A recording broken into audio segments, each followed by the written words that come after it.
बिस्मिल्लाहिर्रहमानिर्रहीम। लाखों करोड़ों दुरूदो सलाम मोहम्मद मुस्तफ़ा सल्लल्लाहु अलैहि वसल्लम और आले मोहम्मद पर। मैं हूं मरदराज गोंदल। इस हुकूमत ने जो कार्ड्स खेलने थे, जो आखिरी हरबा था, वो खेल लिया है और हुकूमत ने आज वाशगाफ अल्फाज के अंदर, खुले डुले अल्फाज के अंदर दमादम मस्क कलंदर शुरू कर दिया है और जो एन प्लानिंग थी उसके बिल्कुल एन मुताबिक हुआ है। मैंने आपको बताया था कि विफाकी काबीना से मंजूरी के बाद ये मामला ले जाएंगे कौमी असम्बली के अंदर और कौमी असम्बली में एक बार फिर उस तहरीक को या उस मनी बिल को रिजेक्ट कर दिया जाएगा और कहा जाएगा हमारा क्या कसूर है, ये तो पार्लियामेंट ने इस बिल को मुस्तरद कर दिया है। लेकिन इस वक्त खबर है क्या, मैं आपको सबसे पहले खबर इस हवाले से बता देता हूं जो आज इन्होंने वहां पे किया है। कौमी असम्बली में पंजाब इंतखाबात के लिए फंड्स देने की तहरीक कसरते राय से मुस्तरद कर दी गई है। वजीर कानून ने आज इस सिलसिले में ये एक बिल जो समरी की सूरत में विफाकी काबीना ने भेजा था, उस तहरीक को कौमी असम्बली के अंदर पेश किया और कौमी असम्बली ने उसको मुस्तरद कर दिया, जिसका मतलब यह है कि हम पैसे नहीं देंगे। तो अदालती वक्त खत्म होने के बाद गवर्नर स्टेट बैंक ने रकम मुख्तस करने की बात की, ट्रांसफर नहीं की। काबीना ने मंजूरी दी लेकिन मामला पार्लियामेंट को रेफर कर दिया। पार्लियामेंट ने इस मामले को मुस्तरद कर दिया है, जिसका मतलब यह है कि अब इस सिलसिले में बाकायदा तौर पे हुकूमत, स्टेट बैंक सब की जानिब से तौहीन अदालत अमली तौर पे कर दी गई है। अब आते हैं इस बात के ऊपर चीफ जस्टिस उमर अता बंदयाल के ऊपर। चूंकि खबरें आ रही हैं कि वो ग्रुप जो 90 रोज में इलेक्शन नहीं चाहता, उनमें से एक और जज जस्टिस उमर अता बंदयाल साहब के साथ आ मिले हैं और उनको वाज़े अक्सरियत 9-6 की अक्सरियत जो है वो इस वक्त हासिल हो गई है। लेकिन अब जस्टिस बंदयाल की अदालत लगने से मुतालिक सब नजरें इस बात के ऊपर हैं कि सुबह सुप्रीम कोर्ट में चूंकि रिपोर्ट जमा होनी है स्टेट बैंक की जानिब से, इलेक्शन कमीशन ऑफ पाकिस्तान की जानिब से, तो वहां पे होता क्या है, जिसके ऊपर पाकिस्तान तहरीक इंसाफ ने कहा है कि इलेक्शन फंड्स न देने पर सुप्रीम कोर्ट वजीर आजम के खिलाफ तौहीने अदालत की कार्रवाई शुरू करे। और उन्होंने कहा कि स्टेट बैंक ने तो वाज़े अंदाज के अंदर एक तौहीने अदालत कर दी है और सुप्रीम कोर्ट को इन्हें नाअहल कर देना चाहिए। और उन्होंने कहा कि क्या होगा कल पता चलेगा। और फवाद चौधरी साहब के मुताबिक वजीर आजम नाअहल हो गए तो काबीना खुद ब खुद खत्म हो जाएगी। और पाकिस्तान तहरीक इंसाफ इसके अलावा क्या बात कर रही है,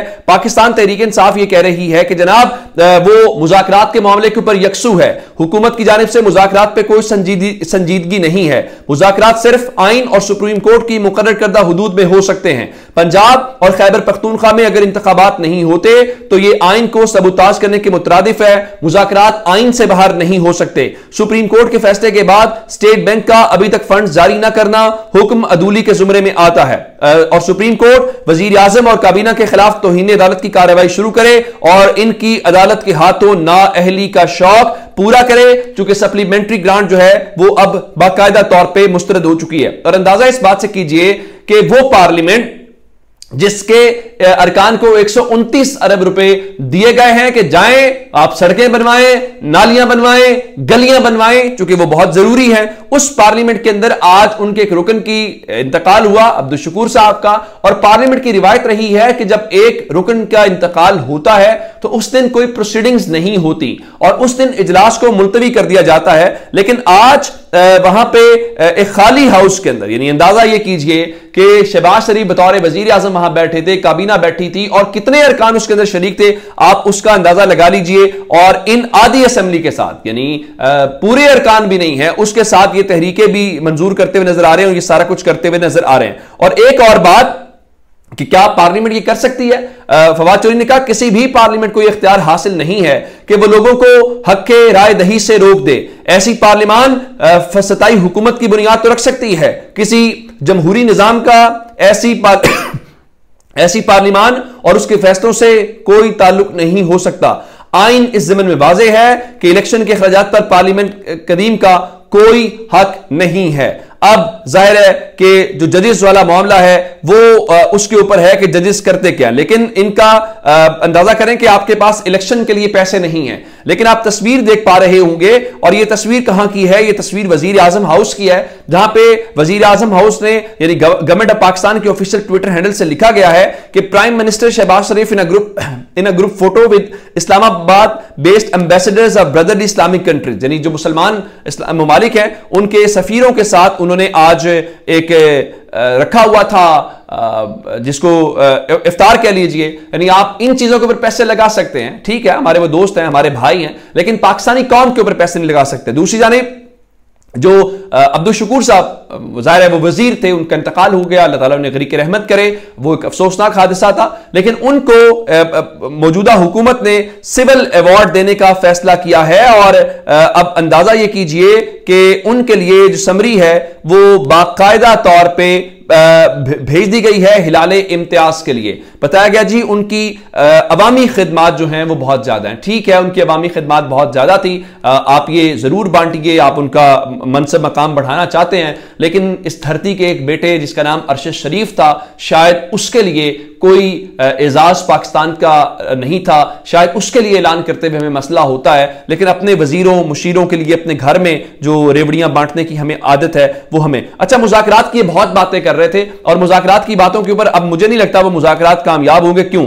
उसकी वजह यह है कि जमात इस्लामी ये कह रही है कि सिंध और बलूचिस्तान असम्बलियां तोड़कर 90 रोज में इलेक्शन करवा लीजिए। ये आप दुनिया न्यूज की खबर भी देख रहे होंगे, लेकिन वो इलेक्शन क्यों करवाएंगे जब उनको ये पता है कि वो किसी भी हवाले से उस तरफ नहीं जाएंगे, इलेक्शन तो उनकी मौत है। और जरा ये स्टार्टअप पाकिस्तान की खबर देखिएगा, स्टार्टअप पाकिस्तान वाले बता रहे हैं कि इस वक्त पाकिस्तान के अंदर बेरोजगारी और हालात ये हैं कि 70,000 पाकिस्तानी जो हैं वो मार्च के अंदर पाकिस्तान छोड़ के बाहर चले गए हैं किसी अच्छी जॉब के इंतजार में। अल्लाह करे कि उनको वो जॉब्स मिल जाएं या उनके लिए कोई बेहतरी का रास्ता निकले। ये एक मायूसी है इस मुल्क के अंदर जो ये जो मौजूदा हुक्मरानों की सूरत में जाहिर है लोगों को कोई उम्मीद की किरण नजर नहीं आ रही कि आइंदा हालात व वाकयात किस तरफ जा रहे हैं। अब मैं आपको एक और जो खबर देना चाहता हूं, इमरान खान बार बार एक बात कह रहे हैं कि ये सुप्रीम कोर्ट का मसला है और जो काले कोर्ट वाले हैं उनका किरदार बड़ा इंपॉर्टेंट है। अब एक कानून साजी हुई चीफ जस्टिस के इख्तियार के हवाले से। अब होना तो ये चाहिए था कि वकला जो हैं वो चीफ जस्टिस के साथ खड़े हों। जैसे एक बड़ी तादाद हमने लाहौर के अंदर देखी कि 50 से ज्यादा बड़े जो कानून के माहिरीन हैं वो इकट्ठे हुए और उनका ये जस्टिस बंदियाल का मसला नहीं है, ये इदारे का मसला है। लेकिन आज ये जो एहसन भून ग्रुप है, अब एहसन भून ग्रुप का मतलब यह आजम नजीर तारण, उन्होंने आज मुख्तलिफ वकीलों के नाम लिखे और कहा जी मुस्तरद कर दिया। और पाकिस्तान बार काउंसिल ने कहा है जी पार्लियामेंट की कानून साजी के ऊपर अदालत जो है वो अपना हुक्म इम्तना वापस ले, अदरवाइज कल मुल्क भर में यौम स्याह मनाया जाएगा। मेरे ख्याल है पाकिस्तान बार काउंसिल जो है वो शौक पूरा कर ले। हमने पिछली हड़ताल देखी है, वकला बार एसोसिएशन उनके साथ नहीं है। मैं आपको 3 बड़ी एसोसिएशन बता देता हूं। एशिया की सबसे बड़ी बार एसोसिएशन है लाहौर बार एसोसिएशन, जिसका मैं खुद भी अल्हम्दुलिल्लाह मेंबर हूं। लाहौर बार एसोसिएशन ने उनका किसी किस्म का वो बात नहीं सुनी, उनकी मुस्तरद कर दी। Lahore high court bar association बात नहीं सुनी, सुप्रीम कोर्ट बार एसोसिएशन बात नहीं सुनी। तो चलिए ये भी कर लीजिए। और इसके ऊपर फवाद चौधरी ने सबसे अच्छा लिखा, वो कहते हैं जी पाकिस्तान बार काउंसिल, आगे लिखा हुकूमती ग्रुप को आज पता लग गया होगा कि वकला किधर खड़े हैं। पाकिस्तान की तमाम बड़ी बार एसोसिएशंस ने पाकिस्तान बार काउंसिल की हड़ताल की कॉल को मुस्तरद किया और अब कल दोबारा सिर्फ हुकूमती अराकीन ही ब्लैक डे मनाएंगे। जाहिर है वो ब्लैक डे उनको मनाने में कोई हर्ज नहीं है। जाते जाते एक खबर आपको कश्मीर के हवाले से दूंगा।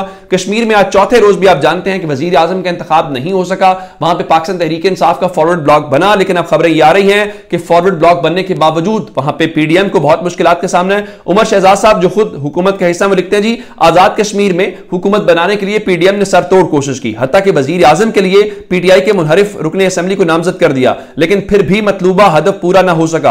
अरकान असेंबली को खरीदने की कोशिशें बदस्तूर जारी हैं और इस कश्मकश में पीडीएम के 4 अरकान पीटीआई में आने को तैयार हैं।